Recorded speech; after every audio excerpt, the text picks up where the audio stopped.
Hello everyone, I am Shivani and welcome to Civil Series.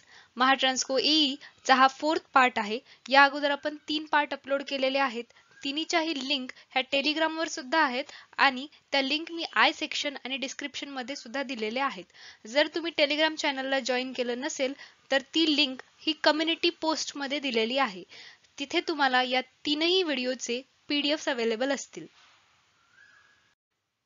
जसं की आपण तिन्ही व्हिडिओमध्ये करत आलेलो आहोत की व्हिडिओच्या शेवटी मी तुम्हाला एक असा इम्पॉर्टंट पॉईंट सांगतेय जो की 2 ते 3 MCQs तुमचे कव्हर करेल.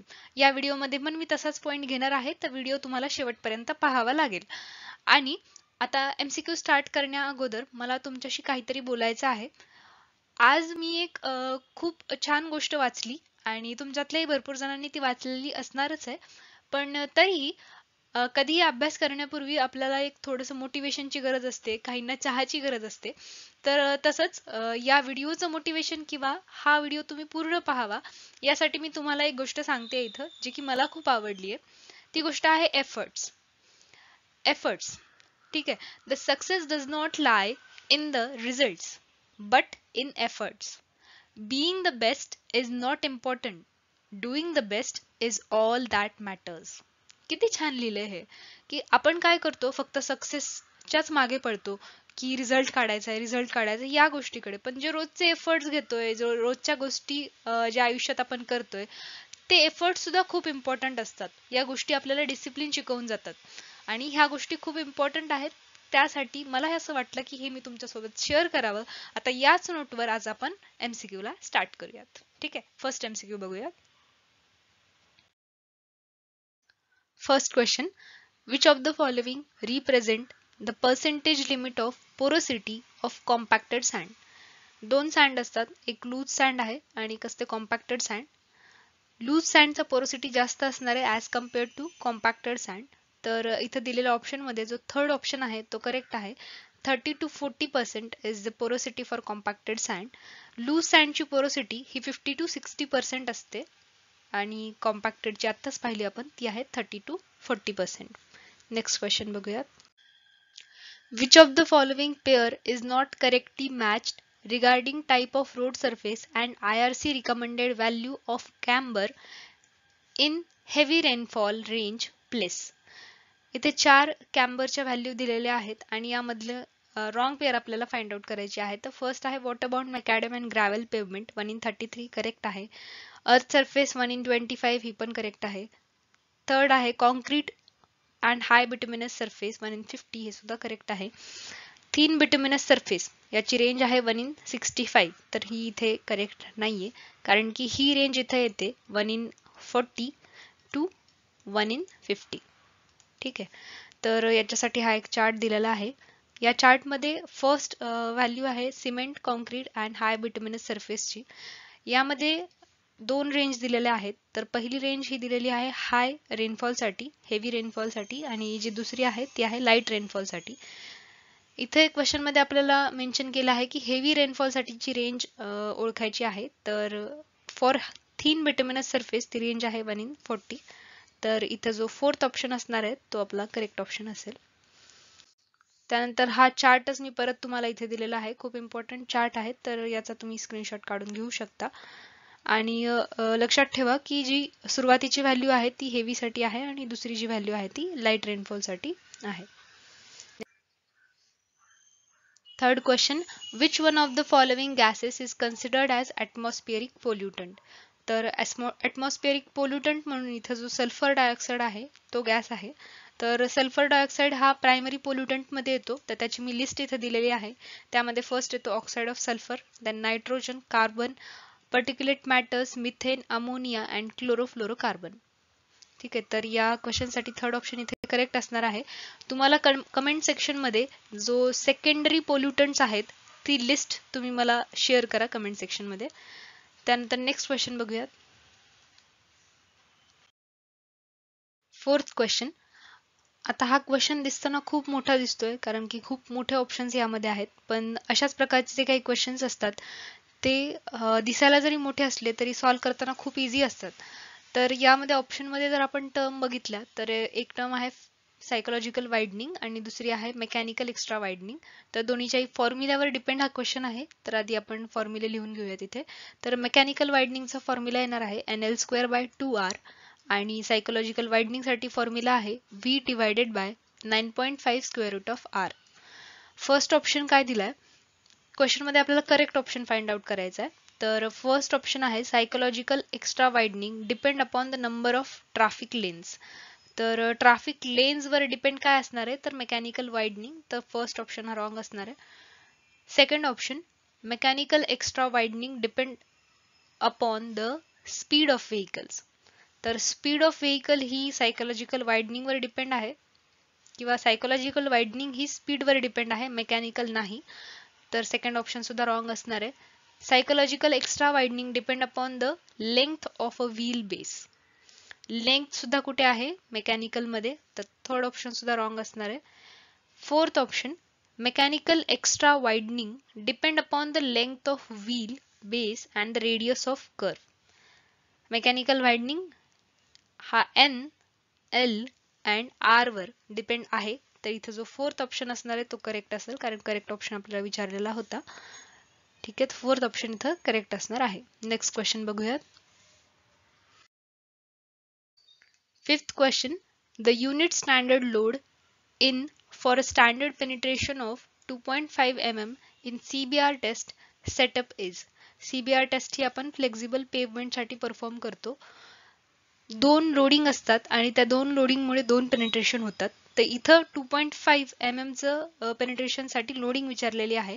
तर ती लोडिंग असते 13.70 किलो न्यूटन आणि 5 mm साठी असते 20.55 किलो न्यूटन.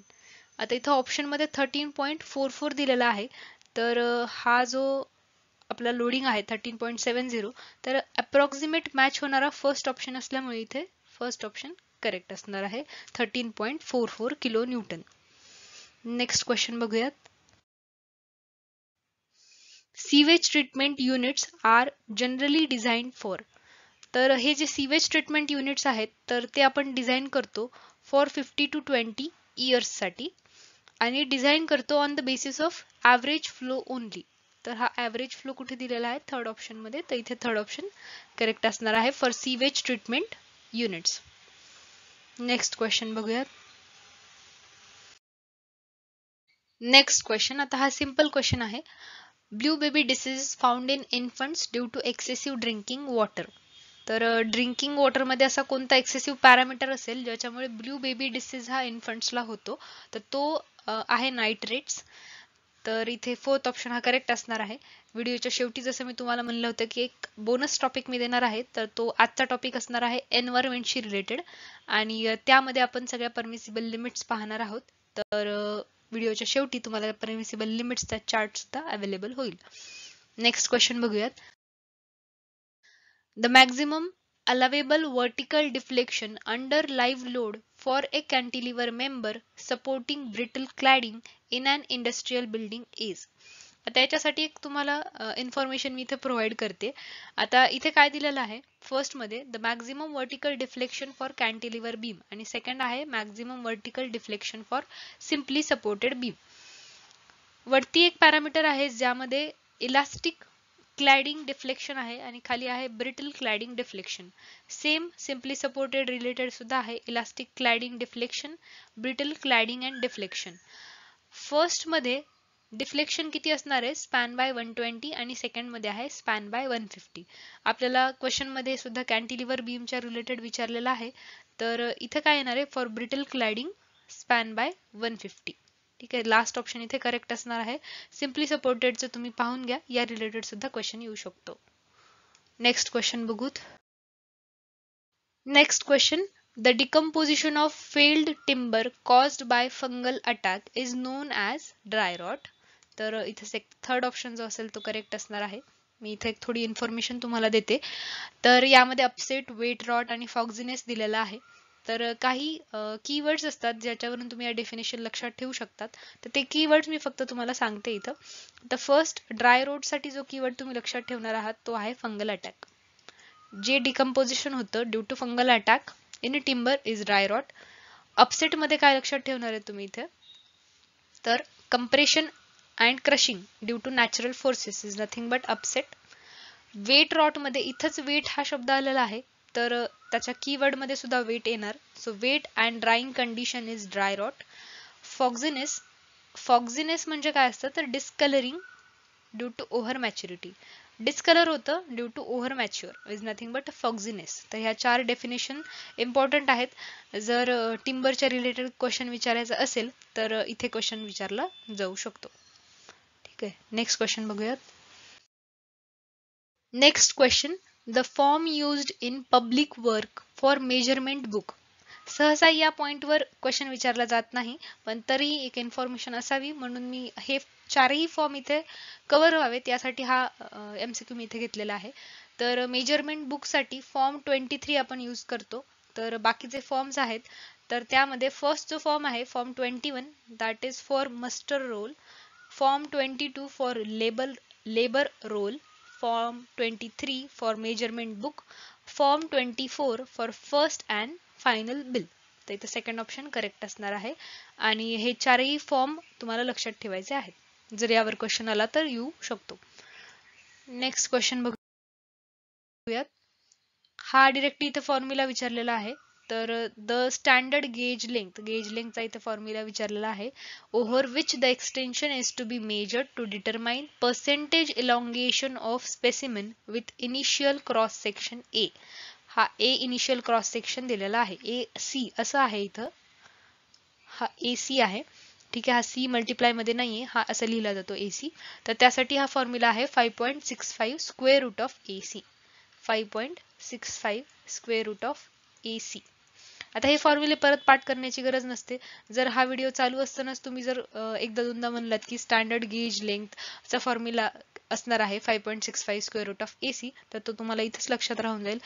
याच्या नोट्स काढण्याची किंवा याला परत पाठ करण्याची गरज नाहीये. फॉर्म्युला आहे 5.65 स्क्वेअर रूट ऑफ AC. जसं की व्हिडिओच्या सुरुवातीला मी तुम्हाला म्हणले होते की व्हिडिओच्या शेवटी मी एक इम्पॉर्टंट पॉइंट सांगणार आहे, बोनस पॉइंट म्हणून. तर त्यामध्ये आपण ऍक्सेप्टेबल आणि रिजेक्टेबल लिमिट बघणार आहोत.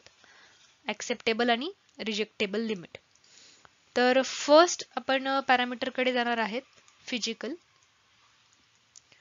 यामध्ये आपण मेनली जो रॉ वॉटर आहे त्यासाठी हे 2 पॅरामीटर बघतोय. तर फिजिकल वॉटर क्वालिटी पॅरामीटर आणि सेकंड येणार आहे केमिकल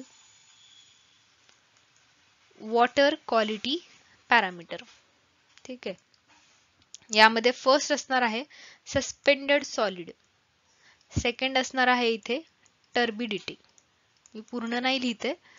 थर्ड असणार आहे टेस्ट अँड ओडर, फोर्थ असेल कलर, फिफ्थ असणार आहे टेम्परेचर. केमिकल मध्ये फर्स्ट येणार आहे टोटल डिझॉल्व्ड सॉलिड्स, सेकंड येईल pH, थर्ड येणार आहे हार्डनेस, फोर्थ येणार आहे इथे, फोर्थ काय येईल, तर फोर्थ इथे आपण घेऊ क्लोराइड कंटेंट, फिफ्थ येईल फ्लोराइड कंटेंट, सिक्स्थ येईल नायट्रोजन कंटेंट. आता या नायट्रोजन कंटेंट मध्ये ना 4 होतात पार्ट. पहिला आहे फ्री अमोनिया, सेकंड आहे ऑर्गॅनिक अमोनिया, थर्ड येतं नायट्राइट आणि फोर्थ येणार आहे इथं नायट्रेट. ठीक आहे, लिमिट्स बघून घेऊयात. सस्पेंडेड सॉलिड साठी लिमिट दिलेलं असतं 20 to 30 mg per liter. Turbidity साठी आहे 1 NTU and 5 NTU. यामध्ये फर्स्ट लिहिलेलं मी कधीही ऍक्सेप्टेबल असणार आहे आणि सेकंड टाइम लिहिलेलं रिजेक्टेबल असेल. त्यानंतर टेस्ट आणि ओडर मध्ये, ओडर आपण जेव्हा ऑस्मोस्कोपनं मेजर करतो तर तेव्हा जी लिमिट येते ती असते 0 and 5 mg per liter. ठीक आहे, 0 ऍक्सेप्टेबल, 5 रिजेक्टेबल. त्यानंतर जर आपण थ्रेशोल्ड ओडर नंबर न जर इथे कॅल्क्युलेट करत असो तर ती येणार 1 and 3, ऍक्सेप्टेबल 1, रिजेक्टेबल 3. कलर साठी येणार 5 and 15. True colour unit. Acceptable 5, रिजेक्टेबल असेल 15. टेम्परेचर असेल 10 to 28 डिग्री सेल्सिअस. आता TDS टोटल डिझॉल्व्ड सॉलिड साठी येणार 500 and 2000 mg per liter.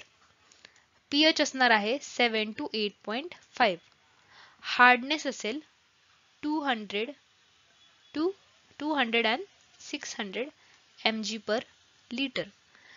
Chloride content असणार आहे 250 and 250 आहे हे and 1000 mg per liter. Fluoride content असणार आहे 1 and 1.5 mg per liter. Nitrogen मध्ये पहिला जो आहे फ्री अमोनिया तो आहे 1.5 and 0.3 mg per liter. Organic मध्ये येतो 0.3 and 0.45 mg per liter. Nitrite मध्ये येणार 0. इथे ऍक्सेप्टेबल पण 0 आहे आणि रिजेक्टेबल पण 0 आहे. नायट्रेट मध्ये लास्टला येणार 45 mg per liter. Both for acceptable and rejectable. तर या सगळ्या लिमिट्स दिलेल्या असणार आहेत तुम्हाला आणि याच्यावर सुद्धा क्वेश्चन विचारला जाऊ शकतो आणि ह्या लिमिट्स लक्षात ठेवायला जर तुम्ही रोज रिवाइज करत असाल तर लक्षात राहत असतील, पण काही काही जणांना कन्फ्युजन होतं. तर तुम्ही लक्षात कसं ठेवू शकता, तर 2 कॉलम आधी करून घ्या. त्यामधले जे काही पॅरामीटर्स आहेत ते अगोदर लक्षात ठेवा या दोन्ही साईडचे आणि त्यानंतर एक दिवस फक्त फिजिकल रिवाइज करा, एक दिवस फक्त केमिकल रिवाइज करा आणि तिथून पुढे रोज फिजिकल आणि केमिकल याच्या फक्त व्हॅल्यूज ज्या असणार आहेत त्या एकदा तुम्हाला न बघता स्वतःला सांगायच्या आहेत आणि तसंच तुम्हाला ते लक्षात राहील. तुम्हाला रिवाइज करावंच लागेल याला आणि तसं बघायला गेलं तर या व्हॅल्यू इझी आहेत लक्षात ठेवायला आणि काही स्पेसिफिक पॉईंटवरच क्वेश्चन विचारला जातो. तर तो स्पेसिफिक पॉईंट हा आहे क्लोराईड वर बऱ्याचदा क्वेश्चन विचारला जातो. मी इथे तुम्हाला अंडरलाईन करून देते. क्लोराईड वर क्वेश्चन बऱ्याचदा विचारला जातो. TDS वर सुद्धा विचारलेला आहे. त्यानंतर इकडे ट्रू कलर युनिट किंवा थ्रेशोल्ड ऑर्डर नंबर वर सुद्धा क्वेश्चन विचारला गेलेला आहे. तर असे क्वेश्चन्स तुम्ही करू शकता. इथं जो नायट्रेट आणि नायट्राइट आहे तर यावर 0 हा कशाचा आहे, ऍक्सेप्टेबल रिजेक्टेबल ते विचारलं जाऊ शकतं. तर यावर सुद्धा एक MCQ आपण पाहून घेऊयात. MCQच्या अगोदर मी इथे एक तुम्हाला चार्ट दिलेला आहे आणि या चार्ट मध्ये सेम त्याच व्हॅल्यू आहेत ज्या मी आता घेतलेल्या आहेत आणि काही एक्स्ट्रा व्हॅल्यू सुद्धा इथे आहेत तर त्या तुम्ही इथे पाहून घेऊ शकता. त्यानंतर क्वेश्चन बघूयात. क्वेश्चन आहे as per IS 10500/2012 the permissible limit of total dissolved solids TDS in mg per liter in drinking water in the absence of an alternate source is. आता इथं TDS ची लिमिट विचारलेली आहे तर इथं ऍक्सेप्टेबल किंवा रिजेक्टेबल असं दिलेलं नाहीये. तर आपण जी रिजेक्टेबल लिमिट आहे, permissible limit is nothing but a rejectable limit, तर इथं रिजेक्टेबल लिमिट असणार आहे 2000 mg per liter. Fourth option इथे करेक्ट असणार आहे. तर अशाच प्रकारे आजचा व्हिडिओ सुद्धा आपण कव्हर केलेला आहे. MCQ घेतलेले आहेत. जरी नंबरने कमी असतील तरी खूप इम्पॉर्टंट MCQज आहेत आणि आजचा हा शेवटचा पॉईंट सुद्धा खूप इम्पॉर्टंट आहे आणि अशीच MCQ ची प्रॅक्टिस करत राहा. आपला पुढचा व्हिडिओ सुद्धा लवकरच येईल. And thank you for watching this video.